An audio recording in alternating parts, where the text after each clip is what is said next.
Čoskoro tu budú majstrovstvá sveta a teraz sa pozrieme na veľkú analýzu toho, ako rôzne zápasy môžu dopadnúť a čo musíme spraviť dobre. Prvá vec, máme v skupine 7 zápasov. Hráme proti Kazachstanu, Švédsku, Lotyšsku, USA, Nemecku, Poľsku a Francúzsku. Prvý zápas hráme hneď s Nemcami, takže pri nich si musíme dať pozor na prvú vec, koncentrovať sa. Keď som pozeral zápas s Nemcami z roku 2022, videl som, že Slovensko hralo dobre, ale dostali sme 2 góly, z ktorých Nemci ťažili. Ak začneme hru my lepšie a padnú aj na začiatku nejaký 1 alebo 2 góly, máme šancu to uhrať a počas zápasu ešte dať ďalšie góly, čo súperovi znižuje morálku. Samozrejme, ľahké to nie je, ale určite na to máme. Ďalšia kľúčová vec bude, že ak aj začneme prehrávať, hra sa neskončí. Tým myslím, že budeme pokračovať hrať a možno góly dáme. Taktiež nesmieme zabúdať, že Nemci sa minulý rok ocitli vo finále majstrovstiev sveta a mali vedenie proti Kanade pri 1-0 a 2-1. Potom však dostali 4 góly a hra sa pre nich končila striebrom. To všetko znamená, že Nemci už túto hru môžu byť aj favoriti. Samozrejme, nemusia byť hneď oveľa lepší, no uvidíme. Ďalší zápas bude s Kazachstanom, s ktorým sme favoriti, keďže historicky máme viac víťazstiev. Lenže Kazachom sa minulý rok podarilo Slovensko poraziť. Dali nám za 5 minút 3 góly a získali si dvojgólový náskok. 3-1, nakoniec sa Slovensku podarilo dorovnať a tak hra pokračovala v predĺžení, potom boli nájazdy a Slovensko malo jeden úspešný nájazd, zatiaľ čo Kazaši mali 4. Skončilo to 4-1 po nájazdoch a 2 body si brali Kazaši. Čo budeme musieť spraviť? Nedávať im šance, takže nestať tam v obrane, ako keď už hráme veľké oslabenie a čakať, kým to môžeme odpáliť dopredu, ale zobrať puk a ísť na to. Samozrejme, že tréneri a hráči to vedia, no bolo by dobré, aby to bolo aj na ľade. V tomto zápase nám už dávam šancu, že nebudeme sa vidieť hneď pri 3 bodoch, ale najprv ukážeme dobrú hru. V ďalšom zápase máme tiež hrateľného súpera, ale to je tiež diskutabilné. USA. Naposledy sme s Američanmi hrali vo štvrťfinále v roku 2021. Porazili nás silným debaklom 6-1. Zasa Slovensko ich na domácej pôde v roku 2019 porazilo 4-1. Vieme Američanov uhrať, no musíme si dávať pozor znovu na základné veci a takisto nejako nepodceňovať, tak ako to nemôžeme nikdy. Určite bude záležať, ako dopadli predošlé zápasy. Takže ak sme získali 6 bodov, tento zápas nebude mať až takú veľkú váhu, ak však to bude 0, tak Slovensko už má na čom pracovať, aby získalo prvé body. Pri Američanoch to je také, že nikdy nevieme, ako budeme my hrať a ako oni. Občas dokážeme ustáť ich tlak a občas nie. Následujúci zápas bude s Poľskom, ktoré sa prebojovalo cez prvú divíziu a spolu s Veľkou Britániou sú v elitnej divízii.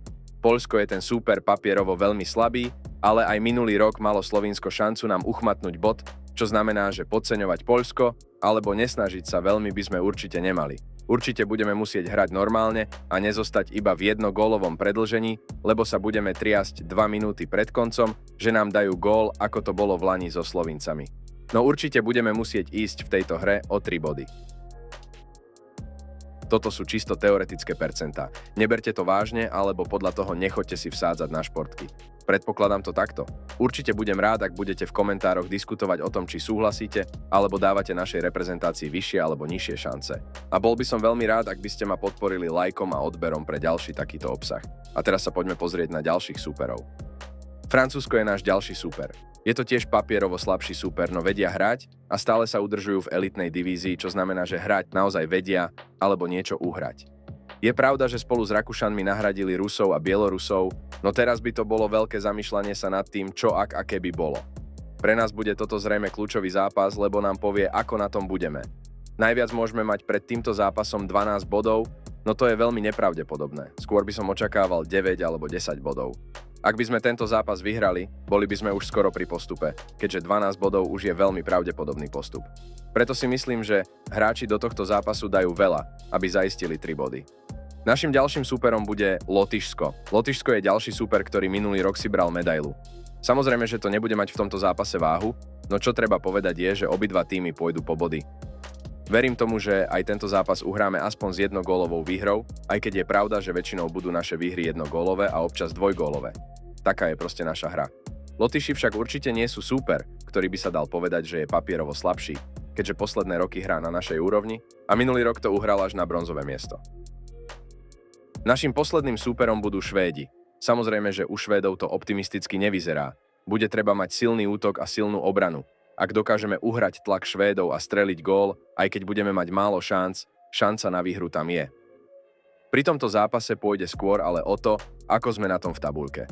Ak vieme, že určite postupujeme, zrejme už hráči nepôjdu o tie 3 body. Ak to bude treba, tak tento zápas bude naša posledná šanca na výhru. A tuto sú ďalšie 3 zápasy, ktorým dávam svoje predpovede. Znovu, neberte to ako najväčšie výpočty na podávanie na športku. Sú to šance, ktoré som sa snažil zadať reálne.